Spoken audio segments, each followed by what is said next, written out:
Hello दोस्तों, स्वागत है आप सभी का एक नए रिव्यू में। और आज हम रिव्यू करेंगे बजाज फिनसर्व हेल्थ केयर का फंड का नया एनएफओ जो आज लॉन्च हो रहा है।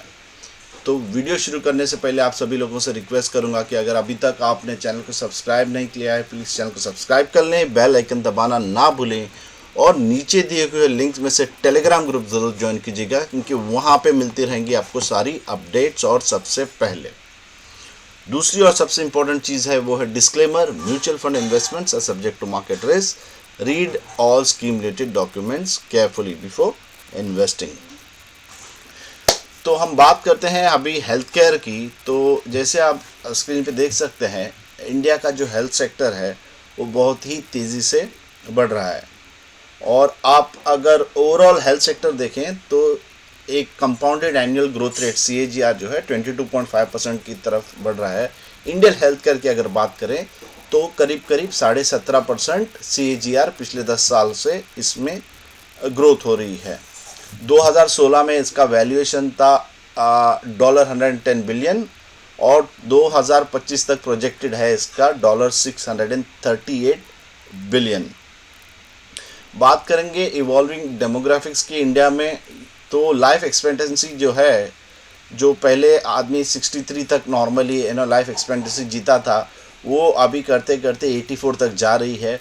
मीडियन एज जो है आदमी की वो करीब अराउंड 38.5। इसके चलते क्या होगा, जैसे लाइफ एक्सपेक्टेंसी बढ़ेगी आपका जो है हेल्थ केयर सेक्टर को बढ़ना लाजिम है। जितना आपका एजिंग पॉपुलेशन होगा उतने age related health care services की ज़रूरत पड़ने वाली है। Increasing expenditure on health care, तो अगर आप देख सकते हैं private versus government spending, private health care पे स्पेंडिंग ज़्यादा होती है गवर्नमेंट से, और India spends less than on health than other emerging economies and developed economies. तो अगर ये आप ग्राफ यहाँ पे देखें तो अगर ब्राज़ील, कनाडा वगैरह को देखें तो जो हेल्थ केयर पे स्पेंड है वो इंडिया में सबसे कम होता है। तो इसकी इम्प्लीकेशंस क्या है? Government health care spending boost कर रही है। जैसे जैसे अपना इनकम बढ़ रहा है, which is the case, spending on personal health care बढ़ रही है। और क्योंकि अपना ऑलरेडी जो है एक्सपेंसेस जो है हेल्थ में ऑलरेडी कम है, तो जाहिर सी बात है जैसे गवर्नमेंट की स्पेंडिंग फैसिलिटीज़ बढ़ने वाली है या अपना जो इनकम लेवल बढ़ने वाला है, तो आपका जो स्पेंडिंग जो अभी सबसे हमारा कम दिखा रहा है दूसरे इमर्जिंग इकोनॉमीज़ और डेवलप इकोनॉमीज से, हमारा इंडिया का भी यहाँ पे पोटेंशियल है उसको सरपास करने का। Improving health care infrastructure in India, तो हॉस्पिटल बेड्स की अगर बात करें तो हॉस्पिटल बेड्स अगर आप देखें यहाँ पे पर 1000 पीपल इन इंडिया, ये है ग्राफ 2000 से लेके 2048 तक। और नंबर ऑफ डॉक्टर्स इंक्रीज ये भी दे रहे हैं। तो मेडिकल एजुकेशन जितना बढ़ेगा उतने नंबर ऑफ मेडिकल कॉलेजेस बढ़ेंगी और rising investments in tyre multi special hospital वगैरह। तो जाहिर सी बात है जितने आपके पर हॉस्पिटल बेड्स इंक्रीज होंगे, आपके डॉक्टर्स इंक्रीज होंगे, तो डायग्नोसिस के उतनी फैसिलिटीज़ आपको अलग अलग जगह पे इंक्रीज होती दिखाएगी। लेकिन आप ये सभी चीज़ देखें फिर भी जो है हमें बहुत आगे जाना है। अगर आप पर बेड्स इन इंडिया कंपेयर करें दूसरे इकोनॉमीज़ के, तो हम फिर भी पीछे हैं। Number of doctors in India inadequate to meet rising demand, तो ये हॉस्पिटल बेड्स पर 1000 पीपल अगर हम देखें, इंडिया इज़ 1.3 और जापान इज़ 13 और US की बात करें तो 2.9। नंबर ऑफ डॉक्टर्स पर 1000 पीपल देखेंगे हम तो इंडिया में 0.9 यानी 1 डॉक्टर पर 1000 पीपल, और दूसरे इकोनॉमीज़ की बात करें तो UK के 5.5। तो दूसरों के कंपैरिजन में डॉक्टर्स भी कम है। High out of pocket expenditure in India, यानी हमारा सबसे ज़्यादा जो है हम हेल्थ इंश्योरेंस ज़्यादा नहीं लेते, तो हमारा जो है जेब से पैसा ज़्यादा जाता है कंपेयर टू अदर्स। तो इसके इम्प्लीकेशंस अगर बात करें कि 3 बेड्स नीडेड टू रीच 3 पर 1000 टारगेट बाय 2025, 3 मिलियन शायद रहेगा ये MN। So 1.4 million doctors needed, so 2.4 million nurses required to meet demand. Health insurance अगर हम इसके बेस पे बात करें तो हेल्थ इंश्योरेंस की भी बहुत यहाँ पे स्कोप है। तो अगर हम देखें, India is suppose to be becoming the next diabetic capital of the world. तो India to have 134 million diabetics by 2045। जो नॉन कम्युनिकेबल डिजीज़ है वो 63% अकाउंट करती है इंडिया के डेथ के लिए। ओबेसिटी, मोटापा, ये एक बहुत ही गंभीर समस्या है जो 5% of the adult population by 2025। 1.7 million deaths in India due to air pollution. अगर आप नॉर्थ इंडियन स्टेट्स की बात करें, दिल्ली ये वो, तो लोग वहाँ से शहर छोड़ के दूसरी तरफ भाग रहे हैं क्योंकि जो एयर क्वालिटी लेवल्स है वो बहुत बुरी तरह इम्पैक्ट हो चुके हैं। फिर बाकी कंटेमिनेटेड वाटर या प्रदूषण हुआ इंडस्ट्रीज से, वहाँ पे पानी जो कंज्यूम करते हैं वो भी। तो ये सभी चीज़ें हैं, ये डिजीज़ को आदमी को डिजीज़ दे रही हैं। तो हेल्थ केयर अगर आप देखें तो ये सभी चीज़ जो है फ्यूल करेंगी हेल्थ केयर को। तो अगर हम हेल्थ केयर सेक्टर का परफॉर्मेंस देखें कि हेल्थ केयर जो है ब्रॉडर मार्केट इंडेक्स को आउट परफॉर्म किया हुआ है। तो BSE health care index versus Nifty 50 index देखेंगे अगर वन पीरियड, तो BSE health care index is 60% और 26.78 निफ्टी 50 ने। अगर हम अल्फा जनरेशन की बात करें तो 1 ईयर में 34% अल्फा जनरेट हुआ है। अल्फा क्या है? बेंचमार्क इंडेक्स से ज़्यादा रिटर्न। अगर हम 3 साल की बात करें तो अल्फा 9.52, 5 ईयर्स की बात करें तो 11.8 और 7 ईयर्स और 10 ईयर्स की बात करें, 10 ईयर्स में बेंचमार्क और ये ऑलमोस्ट सेम है। लेकिन आप देख सकते हैं स्पेशली लास्ट 5 सालों में मिनिमम 10% अल्फा जनरेट हुआ है compared to the benchmark index.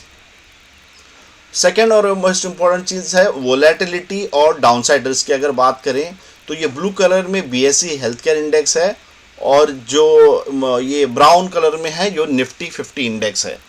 अगर वोलेटिलिटी की बात करें यानी कि मार्केट के अचानक उतार चढ़ाव की बात करें तो स्टैंडर्ड डिविएशन वोलेटिलिटी के मामले में भी जो है बीएसई हेल्थ केयर जो है ये जो अपने बेंचमार्क इंडेक्स से कम है। अगर आप कहीं पे भी ग्राफ देखें तो ऑलमोस्ट हर जगह पे जो है पिछले 1 साल, 3 साल, 5 साल, 7 साल, 10 साल वोलेटिलिटी की बात करें तो भी आपका जो है हेल्थ केयर इंडेक्स जो है वो कम वोलेटाइल रहा है। अगर डाउनसाइड की बात करें जब मार्केट गिरता है तो बीएसई हेल्थ केयर आप देखेंगे कम गिर रहा है कंपेयर टू निफ्टी 50 इंडेक्स। यानी कि आपको ये पर्टिकुलर सेक्टर जो है हेल्थ केयर इंडेक्स जो है आपको रिटर्न्स अच्छे जनरेट कर रहा है, आपको वोलेटिलिटी कम दे रहा है और जब मार्केट्स गिर रही है तो आपको डाउनसाइड रिस्क भी इसमें कम दे रहा है। तो बात करें अभी उनके पोर्टफोलियो कंस्ट्रक्शन की, तो पोर्टफोलियो कंस्ट्रक्शन के लिए करीब जो मेगा फिल्टर है उसमें से उनके 11,000 स्टॉक्स चुने जाते हैं, उसमें से 343.8 का यूनिवर्स बनता है और फाइनल जो है वो अराउंड पोर्टफोलियो 45 to 60 स्टॉक्स का बनने वाला है। So why invest in Bajaj Finserv health care fund?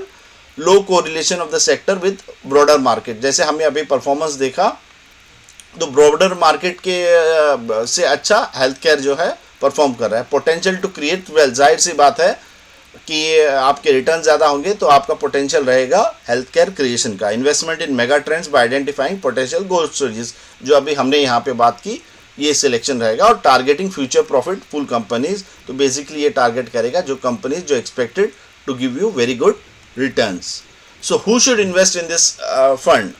तो investors with the higher risk appetite, जाहिर सी बात है कि इक्विटीज़ की हम बात करेंगे तो आपकी थोड़ी रिस्क एपिटाइट ज़्यादा होना लाजिम है।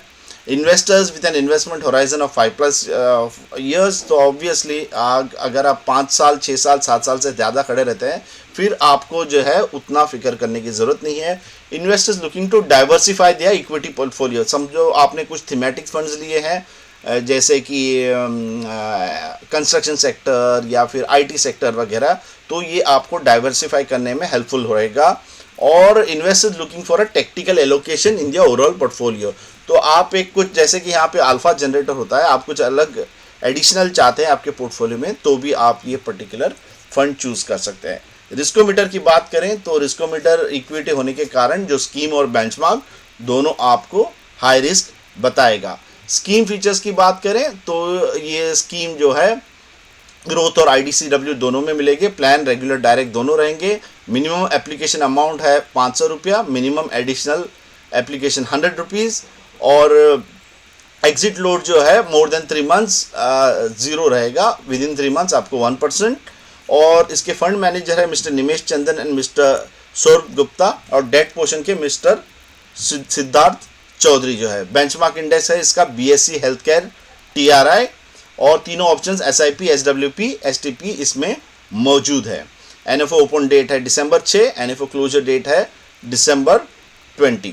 तो उम्मीद है दोस्तों आपको ये वीडियो पसंद आया होगा, तो वीडियो को लाइक करें, चैनल को सब्सक्राइब करें, और टेलीग्राम ग्रुप ज़रूर ज्वाइन कीजिएगा, क्योंकि वहाँ पे मिलते रहेंगे आपको सबसे पहले अपडेट्स। मिलते हैं अगले वीडियो में, तब तक के लिए अपना ख्याल रखें और हैप्पी इन्वेस्टिंग।